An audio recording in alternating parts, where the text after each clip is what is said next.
ini ada tulisan dari Roy Suryo ya. Roy Suryo mengenai Fufu Fafa. Dia mengatakan bahwa ada pertanyaan ya, mengapa otak Fufu Fafa harus diperiksa dengan brand CT scanner? Kalau dokter Tifa melihat mata kemudian periksa kejiwaan, kalau Roy Suryo bicara mengenai scanning melalui CT scanner. Karena salah satunya kok ini orang kecanduan dengan pornografi dan lain sebagainya. Coba kita bacakan komentar sobat era sekalian ya. Setelah ini nanti kita bikin surat buat Anies Baswedan ya.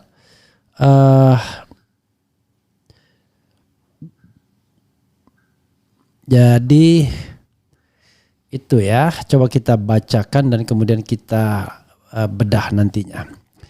Seperti otak juga dibedah ya.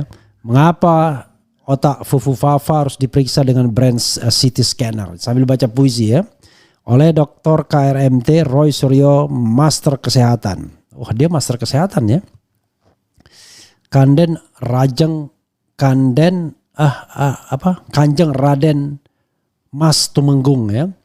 Pertama-tama perlu dijelaskan terlebih dahulu mengapa mak bedunduk dalam kurung sekonyong-konyong, ini istilah logika terbalik Sri Mulat sebagaimana yang pernah ditulis beberapa waktu lalu. Banyak yang mendesak soal perlunya pemeriksaan otak Fufu Fafa menggunakan brand CT scanner, di mana alat ini bisa menunjukkan detail dari setiap organ tubuh untuk menghasilkan gambar yang lebih jelas dan tepat. Istilah lain untuk CT scan adalah CAT scan, di mana CT merupakan singkatan dari Computerized Tomography Scan, sedangkan CAT scan merupakan singkatan dari Computed Axial Tomography ya. Bagi saya pribadi alat brand CT scan ini bukanlah hal yang baru, karena kebetulan almarhum ayah dulu memiliki rumah sakit psikiatri dan neurologi Puri Nirmala di Jogja, dan unit khususnya yang terletak di Babarsari memiliki alat ini sebanyak 39 tahun lalu. Memiliki alat ini semenjak 39 tahun lalu, tepatnya diresmikan hari Senin 14 Januari 1985 oleh Wakil Gubernur Daerah Istimewa Yogyakarta saat itu, yaitu Kanjeng Gusti Pangeran Aal, nggak tahu saya, Pakualam ke-8. Brand CT scanner di Rumah Sakit Puri Nirmala unit Babarsari ini harus diakui merupakan pionir di Jogja, bahkan di seputar Jateng DIY saat itu, karena rumah sakit ternama lainnya di DIY, Panti Rapi, Bethesda, Sarjito, PKI Muhammadiyah, PKU Muhammadiyah, belum ada JIH atau RSA dan sebagainya. Waktu itu belum memiliki alat canggih tersebut ya. Oke. Di sisi lain, almarhum selaku profesor doktor di bidang psikiatri dan neurologi zaman itu kerap memberikan seminar dan presentasi dalam bidangnya, dan kebetulan saya yang membantu membuatkan materi presentasinya. Jangan dibayangkan menggunakan komputer, karena tahun-tahun tersebut masih harus digunakan materi berupa slide positif fotografi yang menggunakan kamera analog dan harus diproses di laboratorium cuci khusus slide. Lembaran plastik khusus presentasi, istilahnya dulu OHP, overhead projector, yang harus ditulisi menggunakan spidol khusus, bahkan menggunakan letra set atau yang lebih dikenal dengan istilah rugos, huruf gosok. Dengan demikian, ilmu kesehatan inilah yang mendorong untuk saya menyelesaikan studi lanjut di bidang S2 Kesehatan, Magister Kesehatan, MKes, bidang promosi dan kesehatan masyarakat, Public Health, di Universitas Gajah Mada UGM asli, agar ilmu-ilmu kesehatan bisa disosialisasikan lebih baik ke masyarakat. Sekali lagi, kata asli UGM ini lagi-lagi perlu ditegaskan karena saat ini masih saja belum jelas ada seorang lulusan UGM yang dipertanyakan keaslian ijazahnya. Luar biasa. Bahkan sampai hari disidangkan berkali-kali dan itu pun tidak kunjung selesai kejelasannya hingga kini. Penyakit ijazah palsu ini bahkan konon memutar juga sampai ke keturunannya alias anak-anaknya. Terwelu itu terlalu ya. Kembali kepada soal perlunya pemeriksaan brand CT scan terhadap otak Fufu Fafa yang ditengarai telah mengalami kerusakan menurut pakar psikologi forensik Reza Indragiri Amril baru-baru ini, sesuai dengan statement psikolog Eli Risman merujuk penelitian Dr. Donald Hilton Jr., dokter ahli bedah syaraf dari Amerika Serikat, di mana kerusakan otak akibat pornografi bisa sama dengan kerusakan otak yang diakibatkan kecelakaan berkendaraan. Kerusakan otak yang disebabkan pornografi merusak 5 bagian otak, bagian lobus frontal, gyrus insula, nucleus accumbens, putamen, kemudian cingulatet dan cerebellum yang berperan di dalam kontrol perilaku yang menimbulkan perbuatan berulang-ulang terhadap pemuasan seksual. Menurut Eli yang juga ketua Yayasan Kita dan Buah Hati ini, kerusakan otak akibat pornografi sulit untuk dideteksi dengan cara-cara konvensional. Oleh karena itu dibutuhkan alat yang canggih untuk dapat menegakkan kembali kerusakan struktural otak di 5 tempat vital, yaitu brain CT scanner. Disinilah sebenarnya fungsi keluarga sebagai penyandar bisa melarang anak-anaknya menonton pornografi yang makin marak di media internet, game online, komik, serta handphone berkamera. Larangan tersebut tentu akan mempersempit untuk melihat atau membuat video yang asusila. Namun apa jadinya apabila keluarga abai atau membiarkan keluarganya hanya bermain PS, PlayStation, dan membaca komik saja, sebagaimana wawancara Najwa Shihab beberapa waktu lalu. Ambiar. Luar biasa ya. Oke, agak panjang sedikit ya. Karena dapat merusak 5 bagian otak, terutama lobus frontal yang tepat berada di belakang dahi. Kerusakan fungsi otak tersebut mengakibatkan penurunan kemampuan belajar dan pengambilan keputusan yang menjadi keunggulan manusia sebagai agen perubahan transformasi sosial. Inilah yang dikhawatirkan oleh Reza Indragiri bila mana Fufu Fafa setelah dites mengalami hal tersebut dan dipercaya mengemudikan kendaraan meski hanya sebagai co-driver. Karena bila sewaktu-waktu terjadi sesuatu pada drivernya, maka mau tak mau, suka tak suka, maka co-driver lah yang bertanggung jawab mengemudikan kendaraan tersebut. Catatan, kendaraan ini bisa diartikan sebagai negara ya. Secara lebih detail lagi soal bagian-bagian otak di atas, PFC atau prefrontal cortex merupakan bagian otak yang terletak di belakang dahi yang memiliki fungsi untuk mengatur mengenai pemahaman, logika, konsentrasi, perencanaan, dan sikap kritis seseorang dalam menanggapi suatu hal. Dan jika terjadi kerusakan pada PFC atau kerusakan korteks otak, akan berisiko menyebabkan gejala sisa dan mengakibatkan ketidakmampuan atau penurunan nalar manusia. Bisa dibayangkan bagaimana jadinya jika benar Fufu Fafa mengalami kerusakan PFC tersebut. Bahaya besar bagi dirinya dan sialnya lagi bagi Indonesia. Kecanduan pornografi sebagaimana yang dialami oleh Fufu Fafa memang dapat memberikan dampak buruk terhadap kesehatan fisik, mental, dan sosial seseorang, terutama jika dilakukan berlebihan. Disebutkan dalam sebuah penelitian bahwa seseorang yang sering menonton pornografi memiliki resiko terjadinya atrofi atau penciutan atau pengecilan otak depan, di mana nantinya kondisi ini dapat memicu timbulnya keadaan yang disebut dengan frontal lobe syndrome yang menimbulkan keluhan berupa perubahan sikap, misalnya terjadi perilaku impulsif, perilaku kompulsif, mood swing, sulit berkonsentrasi, dan menjadi sulit ketika akan mengambil keputusan. Kesimpulannya, kerusakan pada sel-sel saraf di otak ini biasanya bersifat permanen dan akan sulit untuk pulih kembali seperti awal. Begitupun dengan atrofi dan pengecilan atau penciutan pada otak tertentu tidak dapat kembali dengan normal dan dapat menimbulkan kelainan yang permanen.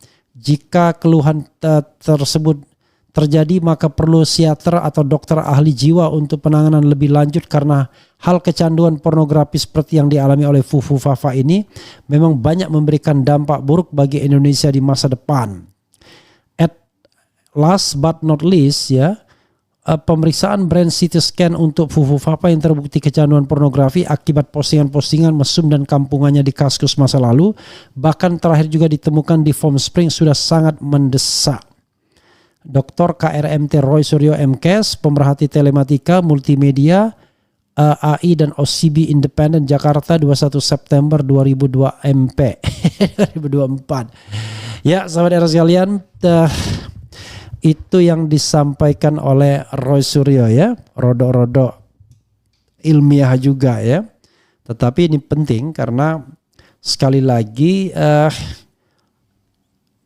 akun Fufu Fafa belum saja habis, tiba-tiba muncul Palm Spring yang lebih cabul dibandingkan Fufu Fafa ya. Dan dalam Form Spring ini ya pemiliknya bilang macam-macam lah ya, bahasa-bahasa macam-macam, coli dan lain sebagainya. Dan ini tentu harus dipertanyakan ya untuk kualitas seorang wakil presiden. Kalau kualitasnya untuk masyarakat umum saja barangkali kita tidak terlalu peduli. Tapi ini orang nomor 2 di Republik Indonesia ini, bayangkan ya, di mana fotonya harus dipajang di mana-mana, di ruang-ruang sekolah, di ruang-ruang pendidikan, sementara yang ditunjukkannya adalah perilaku yang tidak sepantasnya bagi orang nomor 2 di Republik Indonesia. Itu soalnya ya Sobat Era sekalian mengenai Fufu Fafa ini ya. Oke, coba kita bacakan ya. Terlalu ilmiah ini kali ini Roy Suryo ya. Tetapi memang hal seperti ini ya perlu kita bahas ya. Jadi hal-hal yang barangkali akan merusak otak Fufu Fafa, ini perlu dibahas lebih lanjut tentunya. Setelah ini saya mau bikin surat kepada Anies Baswedan ya.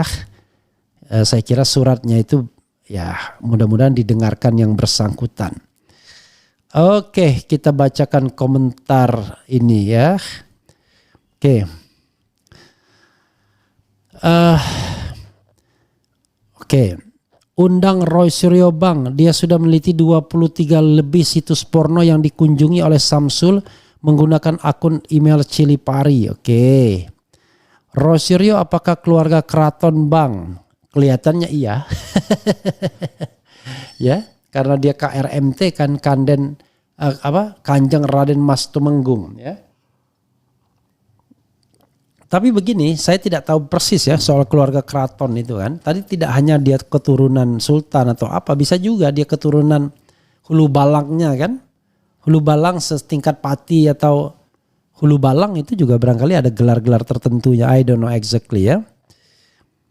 Waduh, diperiksa gimana ini ya. Adili Jokowi dan Menkyu audit bangun IKN. Kasihan istri GBRN kok punya laki bejat kuadrat. Enggak juga ya, jangan terlalu berlebihan ya. Dia lagi pengidap lah kira-kira begitu. Bang, bahas juga istri Gibran yang pamer tas seharga Alphard. Bahkan sendalnya aja seharga Honda Beat. Ya sahabat sekalian begini ya. Aduh ampun dah kalau menghadapi orang kaya baru ya. Atau menghadapi orang-orang yang mendapatkan uang dengan cara mudah sekali karena berkuasa ya. Plonga-plongo jeboling ngeres error brand not found. Sebezat itu kasih Gibran terlalu. Empok Iriana anakmu ojo dibiarkan saja, ajari Toto Kromo. Mama si belimbing sayur Samsul itu pakai kalung seharga 200 miliar, is it? Saya yang paling mahal apa sih? Kemudian kita beda jauh dengan orang-orang Bangladesh. Kita cuma diam, berani pun cuma ngumpat-ngumpat di belakang. Iya sih, tapi kan ini kan tidak di belakang, ini di depan bro ya. Keluarga si Mulyono hedonis bermegah-megah ya. Sementara rakyat banyak yang ekonominya di bawah garis kemiskinan. Melayat dong lehernya, ingat dunia cuma mampir ngombe loh, rusak atau tidak berkembang tanda tanya. Pak, harus bahas perjalanan Anies di Jepang. Ya, kita akan bahas ya. Nanti saya sudah siapkan satu-satu ya. 200 miliar itu duit apa daun? Gile coy, kalung 200 miliar. Merinding aku ngebayangkan betapa hedonisnya hidup keluarga Raja Jawa itu. Saya tidak tahu ya apakah benar beritanya atau tidak ya. Tetapi ini kan saya bacakan komentar Sobat Era sekalian. Saya sendiri nggak tahu ya.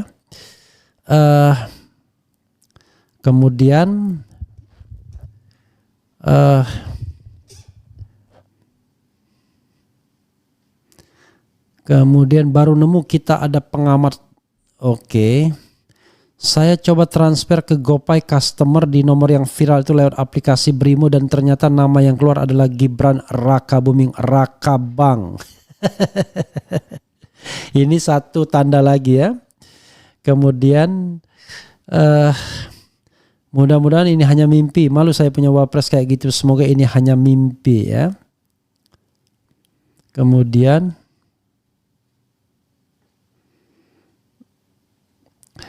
RH ini sayang banget sama keluarga Pak Jokowi, makanya selalu dinyinyirin dan membuat keluarga Pak Jokowi semakin dicintai rakyat. Is it? Kalau makin dicintai rakyat ya syukur. Saya kan nggak punya kepentingan ya. Kepentingan saya hanyalah menyampaikan apapun ya. Dan kalau seandainya